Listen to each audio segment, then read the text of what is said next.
اس وقت پوری دنیا کے اندر بے باکی کے ساتھ انسان جو جرائم کے اندر ڈوبا چلا جا رہا ہے اور گناہوں کے دلدل میں دھستا چلا جا رہا ہے، اس کی سب سے بڑی وجہ یہ ہے کہ انسان کے دل سے اللہ کی خشیت اور اللہ کا خوف نکلتا جا رہا ہے۔ اس لیے کہ جب انسان کے دل کے اندر اللہ کا خوف اور اللہ کی خشیت موجود ہوتی ہے تو پھر انسان جرائم کے اڈوں کو آباد نہیں کرتا بلکہ وہ عبادت خانوں کو آباد کرتا ہے۔ اللہ کا خوف اور اللہ کی خشیت ساری حکمتوں کا عظیم گنجینہ ہے۔ حکمتوں کی جڑ کو اللہ کی خشیت کہتے ہیں، اللہ کا خوف کہتے ہیں۔ ایک انسان جب اس کے دل کے اندر اللہ کی خشیت اور اللہ کا خوف پیدا ہو جاتا ہے تو اس کا دل خود بخود گناہوں کی طرف سے اچاٹ ہونے لگتا ہے، اس کا دل گناہوں سے اپنے رشتے کو توڑنے لگتا ہے، اس کے دل کا رشتہ گناہوں سے ٹوٹتا چلا جاتا ہے اور اللہ تبارک و تعالیٰ کی عبادتوں سے جڑتا چلا جاتا ہے۔ اللہ کے رسول صلی اللہ علیہ وآلہ وسلم ارشاد فرماتے ہیں اللہ رب العزت کو دو قطرے بڑے پسند ہیں۔ نمبر ایک وہ قطرہ جو اللہ کے خوف کی وجہ سے، اللہ کی خشیت کی وجہ سے انسان کی آنکھ سے نکلتا ہے، اور دوسرا قطرہ وہ جب انسان جام شہادت نوش کرتا ہے اللہ کی راہ میں تو جو خون کا قطرہ گرتا ہے، اللہ کو یہ دو قطرے پسند ہیں۔ لیکن حیرت کی بات یہ ہے کہ مصطفیٰ جان رحمت صلی اللہ علیہ وآلہ وسلم جن کے کلام کی شان یہ ہے کہ میں نثار تیرے کلام پر ملی یوں تو کس کو زبان نہیں، وہ سخن ہے جس میں سخن نہ ہو، وہ بیان ہے جس کا بیان نہیں، فصاح عرب کے بڑے بڑے تیرے آگے کیوں میں دبے لچے، کوئی جانے منہ میں زبان نہیں بلکہ جسم میں جان نہیں۔ مصطفیٰ جان رحمت کے کلام کا اسلوب دیکھیں، اللہ کے رسول صلی اللہ علیہ وآلہ وسلم نے شہید کے خون کے قطرے سے پہلے اس آنسو کا ذکر فرمایا جو اللہ کے خوف کی وجہ سے ایک مومن کی آنکھ سے نکلتا ہے۔ اللہ کے رسول صلی اللہ علیہ وآلہ وسلم دوسرے مقام پر ارشاد فرماتے ہیں اگر کوئی اللہ کے خوف سے روتا ہے اور اس کی آنکھ سے مکھی کے سر کے برابر بھی اگر آنسو نکل جائے تو اللہ رب العزت اس کے چہرے پر جہنم کی آگ کو حرام فرما دیتا ہے۔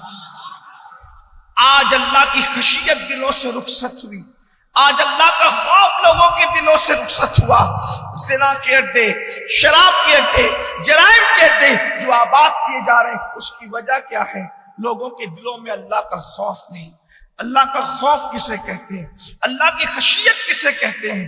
جہاں خدا کی محبت ہوگی وہیں اللہ کی خشیت ہوگی۔ اللہ کی محبت کی نشانی اللہ کی خشیت ہے۔ آج ہم خدا کی محبت کا دعویٰ کرتے ہیں لیکن ہمارے دلوں میں خشیت کہاں ہے؟ محبت کی نشانی علامت خشیت ہے، خشیت الہی ہے۔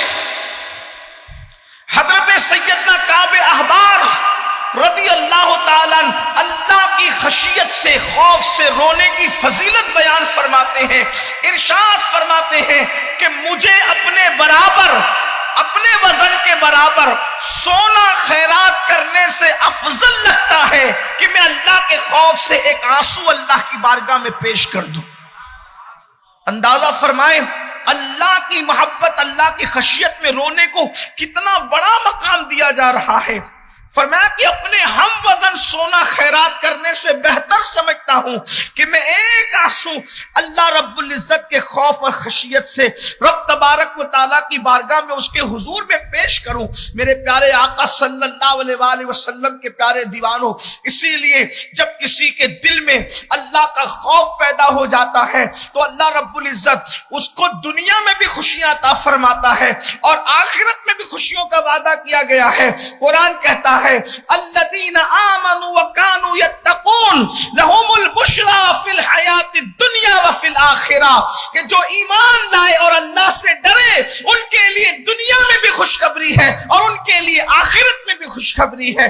اللہ رب العزت نے اپنے سے خوف کرنے والے، اپنے سے ڈرنے والوں کے لیے 2 جنتوں کا وعدہ فرمایا ہے۔ قرآن ارشاد فرماتا ہے وَلِمَنْ خَافَ مَقَامَ رَبِّهِ جَنَّتَانِ، جو اللہ کی بارگاہ میں کھڑے ہونے سے ڈرتا ہے اللہ اسے 2 جنتیں عطا فرمائے گا۔ اندازہ تو فرمائے نیکی کرنے پر اسی کی مثل 10 نیکیوں کا وعدہ کیا گیا ہے اور اللہ سے ڈرنے پر 2 جنتوں کا وعدہ کیا گیا ہے۔ خدا کے خوف کی بنیاد پر 2 جنتوں کا وعدہ کیا گیا ہے، اس لیے کہ انسان جب اللہ سے ڈرتا ہے، گناہ کو چھوڑتا ہے، گناہ کو ترک کرتا ہے، تو گناہ کے ترک کرنے پر جنت کی بشارت دی گئی ہے، خدا کی دوستی کی بشارت دی گئی ہے۔ آئیے اپنے عنوان کی طرف چلتے ہیں۔ جو جتنا اللہ رب العزت سے محبت کرتا ہے اتنا زیادہ اللہ سے ڈرتا ہے، اور پوری کائنات میں، اللہ کی کائنات میں خدا سے سب سے زیادہ پیار کرنے والی اگر کوئی ہستی ہے، خدا سے سب سے زیادہ اگر محبت کرنے والی کوئی ذات ہے تو وہ ذات آمنہ کے لال، ہم سب کے آقا و مولا، خاتم النبیین، قائد المرسلین، محمد الرسول اللہ صلی اللہ علیہ وآلہ وسلم کی ذات ہے۔ اللہ اکبر۔ لوگ یہ سمجھتے ہیں اللہ سے وہ ڈرے جو گناہ کرتا ہو، حالانکہ ایسا نہیں ہے۔ اللہ سے وہ ڈرے جو اللہ سے محبت کرتا ہو۔ پہلے تو اللہ سے کس تصور سے ڈرنا چاہیے اس پر تھوڑی سی گفتگو کرنا چاہتے ہیں۔ صوفیہ فرماتے ہیں انسان تو سانپ سے بھی ڈرتا ہے، انسان تو دشمن سے بھی ڈرتا ہے، تو اللہ سے ڈر اور خوف کا مطلب کیا ہے؟ انسان سانپ سے بھی ڈرتا، دشمن سے بھی ڈرتا، اور انسان اپنے باپ سے بھی ڈرتا۔ کیا فرق ہے؟ سانپ سے ڈرنے میں اور باپ سے ڈرنے میں کیا فرق ہے؟ سانپ کے ایذا پہنچانے کا اور اس کے موذی ہونے کا انسان کو یقین ہے، اس لیے وہ سانپ سے ڈرتا ہے۔ دشمن کے ایذا پہنچانے کا اور اس کے موذی ہونے کا انسان کو یقین ہے، اس لیے دشمن سے ڈرتا ہے۔ لیکن باپ سے کیوں ڈرتا ہے؟ باپ سے اس لیے ڈرتا ہے کہ اس سے پیار ہے، کوئی ایسی غلطی نہ ہو جائے جس سے میرا قبلہ و کعبہ ناراض ہو جائے۔ بلا تمثیل وہ اللہ جو اپنے بندوں سے 70 ماؤں سے زیادہ پیار کرتا ہے، کروڑوں ماؤں سے زیادہ پیار کرتا ہے۔ میں تو ماؤں کی حد ہی نہیں رکھتا، اس کی وجہ یہ ہے جب اس کے علم کی کوئی حد نہیں ہے، اس کی شان کی کوئی حد نہیں ہے، تو پھر اس کی محبتوں کو حد میں کیسے باندھا جا سکتا ہے؟ جہاں ساری حدیں ختم ہو جائیں اس کی محبتیں ہیں۔ وہ اپنے بندوں سے پیار کرتا ہے، محبت کرتا ہے۔ آپ اندازہ فرمائے کروڑوں ماؤں سے زیادہ پیار کرتا ہے، تو پھر ہم اللہ رب العزت سے کیوں ڈرے؟ اللہ سے ڈرنے کی وجہ کیا ہے؟ وجہ یہ ہے کہ ہم اس سے محبت کرتے ہیں، اور محبت میں اس لیے ڈرتے ہیں کہ ایسا کوئی کام نہ ہو جائے کہ یار ناراض ہو جائے۔ صوفیہ فرماتے ہیں ہزاروں عذاب کی تکلیفیں ایک طرف ہے، لیکن اصل میں یار کی ناراضگی کی تکلیف ایک طرف ہے۔ اللہ رب العزت نے جن کو عذاب سے محفوظ فرما لیا ہے، اللہ نے جن کو عذاب سے محفوظ کر لیا ہے، وہ لوگ کیوں ڈرتے تھے اللہ سے؟ جن کے لیے مغفرت کا وعدہ کیا وہ کیوں ڈرتے تھے اللہ سے؟ اس لیے کہ کہیں یار ناراض نہ ہو جائے، محبوب ناراض نہ ہو جائے۔ اللہ اکبر۔ میرے پیارے آقا صلی اللہ علیہ وآلہ وسلم کے پیارے دیوانوں، ام المومنین سیدہ عائشہ صدیقہ رضی اللہ تعالیٰ عنہ روایت فرماتی ہے، ایک مقام پر چند اصحاب نے شادی کے حوالے سے، وظیفہ زوجیت کے حوالے سے، گوشت کھانے کے حوالے سے، چربی کھانے کے حوالے سے، اچھے کپڑے پہننے کے حوالے سے جب یہ کہہ دیا ہم یہ ساری لذتوں سے دور ہو کر کے جو ہے وہ رہبانیت کی زندگی گزاریں گے، تو اس وقت اللہ کے رسول علیہ السلام نے ایک جملہ ارشاد فرمایا تھا جس سے رسول اللہ کے دل کی خشیت اور خوف کی طرف روشنی پڑتی ہے۔ اللہ کے رسول نے ارشاد فرمایا کیا تم مجھ سے زیادہ اللہ سے ڈرنے والے ہو؟ اللہ کے رسول فرماتے ہیں کیا تم مجھ سے زیادہ اللہ سے ڈرنے والے ہو؟ آقا ارشاد فرماتے ایک مقام پر میں سب سے زیادہ تم میں سب سے زیادہ اللہ کی معرفت رکھتا ہوں، اور جس کو جتنی زیادہ اللہ کی معرفت ہوگی وہ اتنا زیادہ اللہ سے خوف اور خشیت کرے گا۔ ایک مقام پر قرآن ارشاد فرماتا ہے انما یخشی اللہ من عبادہ العلماء، کہ بے شک اللہ کے بندوں میں جو اللہ سے ڈرنے والے ہیں وہ علم والے ہیں، تو جس کا علم جتنا زیادہ ہوگا اس کی خشیت بھی اتنی زیادہ ہوگی۔ اللہ اکبر! تو مصطفیٰ جان رحمت سے بڑا عالم کون ہے؟ بلکہ اللہ اکبر، کائنات میں کسی کی سند کسی ادارے سے ملتی ہے، لیکن مصطفیٰ جان رحمت کی علم کی سند کو قرآن یوں بیان کرتا ہے وَعَلَّمَكَ مَا لَمْ تَكُنْ تَعْلَمْ وَكَانَ فَضْلُ اللَّهِ عَلَيْكَ عَظِيمًا۔ جو کچھ آپ نہیں جانتے تھے وہ سب کچھ ہم نے سکھا دیا، جو نہیں جانتے تھے سب سکھا دیا۔ اللہ اکبر! جب آدم کو اتنا سکھایا کہ فرشتے سجدہ ریز ہو گئے تو جانے آدم کو کتنا سکھایا ہوگا۔ اسی لیے تو میرے امام کہتے ہیں اور کوئی غیب کیا تم سے نہا ہو بھلا، جب نہ خدا ہی چھپا تم پہ کروڑوں درود۔ دوسرے مقام پر قرآن ارشاد فرماتا ہے الرحمن علم القرآن، کہ رحمان نے قرآن سکھایا۔ کس کو سکھایا؟ سکھانے والا سکھانے میں بے مثال ہے اور سیکھنے والا سیکھنے میں بے مثال ہے۔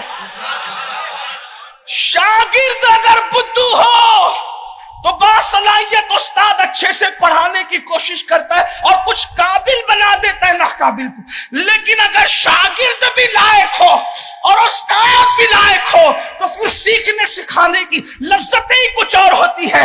بلا تمثیل سکھانے والا اللہ احد ہو اور سیکھنے والا خاتم النبی جین ہو تو پھر اس کے بعد علوم کا عالم کیا ہو۔ بلکہ ان کی علم کی بات آئیے تو عرض کریں مولا کائنات سیدنا علی مرتضیٰ کرم اللہ تعالی وجہ الکریم لوگوں سے فرمایا کرتے تھے سلونی سلونی سلونی، مجھ سے پوچھو پوچھو پوچھو، جو پوچھو گے میں تمہیں بتا دوں گا۔ تو لوگوں نے کہا کہ آپ کو اتنا علم کہاں سے آیا؟ توجہ ہے، آپ کو اتنا علم کہاں سے آیا؟ مولا مشکل کشا باب مدینۃ العلم سید السادات علی مرتضیٰ فرماتے ہیں، کہتے ہیں میں نے جب حضور کو ظاہری آخری غسل دیا تو پلکوں پہ بھووں پہ اور ناف میں جو پانی بچ گیا تھا اسے کپڑے سے خشک کرنے کی بجائے میں نے اپنی زبان سے چوس لیا۔ بدن رسول کا پانی چوسنے کی برکت ہے کہ کوفہ کی جامع مسجد کے منبر پہ بیٹھ کر کہتے ہیں تم مجھ سے جو پوچھو گے میں تمہیں بتا دوں گا۔ فرمایا تم زمین کے جتنے رستے جانتے ہو اس سے زیادہ میں آسمان کے رستے جانتا ہوں۔ جس کی ناف کے پانی کے قطرے چوس کر علی کے علم کا عالم یہ ہے تو وہ مصطفیٰ جان رحمت کے علوم کا عالم کیا ہوگا؟ تو جو جتنا زیادہ علم والا ہوتا ہے اتنا زیادہ اللہ سے ڈرنے والا ہوتا ہے۔ اس لیے ام المومنین سیدہ عائشہ صدیقہ رضی اللہ تعالیٰ عنہ ارشاد فرماتی اب سنو حضور کی خشیت کو، جو میرا اصل عنوان آج کی اس محفل کے حوالے سے مجھے حکم ہے۔ اللہ کے رسول کی خشیت اور خوف خدا کی کیا کیفیت تھی اس کا کچھ مفہوم میں آپ کے سامنے پیش کر رہا ہوں۔ ام المومنین اما عائشہ پاک ارشاد فرماتی سنیے کون مجرم گنہگار سیاہکار بدکار تو کہے لگائیں اور جو سید المعصومین ہو اس کی خشیت ربانی اور خوف الہی کا عالم کیا ہے۔ فرماتی ہے جب کبھی آسمان پر گڑگڑاہٹ سنتے، آسمان پر جب کبھی گڑگڑاہٹ سنتے یعنی بادلوں کے گرجنے کی آواز سنتے تو اللہ کے رسول اللہ کے خوف کی وجہ سے اتنے بے چین ہو جاتے کہ کمرے میں چلنے لگتے، کبھی باہر جاتے کبھی اندر آتے، کبھی باہر جاتے کبھی اندر آتے۔ ہم نے عرض کی یا رسول اللہ آپ کے چہرے کا رنگ بدل گیا تھا بادل کے گرجنے کی آواز سے۔ آقا نے فرمایا حضرت ہود کی قوم پر جو عذاب آیا، میں ڈر گیا کہ کہیں اللہ میری امت پر وہ عذاب نازل نہ فرما۔ صحابہ کرام ارشاد فرماتے ہیں ایک مرتبہ سورج گہن کی نماز کے وقت اللہ کے رسول نماز پڑھا رہے ہیں، اور نماز پڑھاتے پڑھاتے اللہ کے رسول پر اتنی رقت طاری ہوئی کہ روتے روتے ہچکیاں بن گئی، روتے روتے ہچکیاں بن گئی، اور اللہ کے رسول علیہ السلام اللہ سے عرض کرتے مولا کیا تو نے مجھ سے وعدہ نہیں فرمایا تھا کہ جب تک تم ان کے درمیان میں ہو میں ان پر عذاب نازل نہیں کروں گا۔ ایک مرتبہ ام المومنین سیدہ عائشہ صدیقہ کی بارگاہ میں حضرت عبداللہ ابن عمر اور ان جیسے نوجوان کچھ اصحاب حاضر ہوتے ہیں، اور حاضر ہو کر عرض کرتے ہیں امی جان اللہ کے رسول علیہ السلام کے بارے میں کوئی عجیب سی بات بتائیں، کوئی عجیب سی بات اللہ کے رسول کے بارے میں بتائیں۔ ام المومنین فرماتی ہے ان کی ہر بات ہی نرالی تھی، تیری سیرت تیری صورت زمانے سے نرالی ہے، تیری ہر ہر ادا پیارے دلیل بے مثالی ہے۔ فرمایا ان کی ہر بات نرالی تھی، کہ ان میں سے کوئی نرالی بات بتائیں۔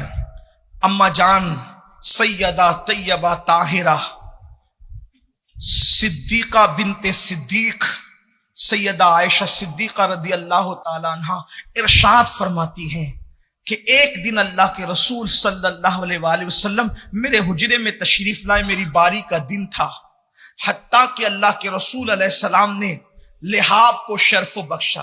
میں بطور مفہوم بہت محتاج جملے میں اما عائشہ صدیقہ کے الفاظ کی ترجمانی پیش کر رہا ہوں، انہوں نے جو الفاظ کہے میں وہ الفاظ نہیں کہتا، میں صرف اس کا مفہوم پیش کر رہا ہوں تاکہ ہماری سماعتیں باطہارت رہیں، ہماری سماعتیں تقدس سے ادھر ادھر نہ ہٹیں۔ ام المومنین اما عائشہ پاک ارشاد فرماتی ہیں حجرے میں تشریف لائے، لحاف کو شرف بخشا۔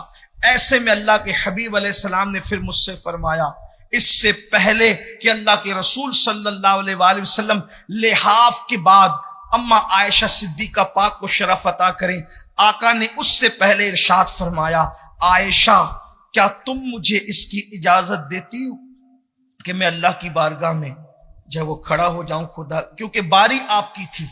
بہت خاص نقطے کی بات آپ سے عرض کرنا چاہتا ہوں، ام المومنین کی باری کی شب میں جان عبادت کرنا چاہتے ہیں تو فرماتے ہیں کہ کیا تم مجھے اس کی اجازت دیتی ہو، اذن تم دیتی ہو کہ میں خدا کی بارگاہ میں کھڑا ہو جاؤں۔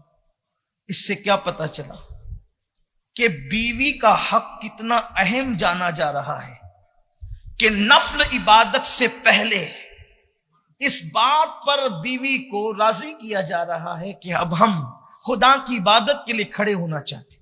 کہاں ہے وہ مرد جو اپنی بیوی کو بستر پر سسکتا چھوڑ کر پوری رات انٹرنیٹ پر گزار دیتے؟ بیوی موجود ہے، اس سے بات کرنے کی بجائے فون لے کر بیٹھ جاتے۔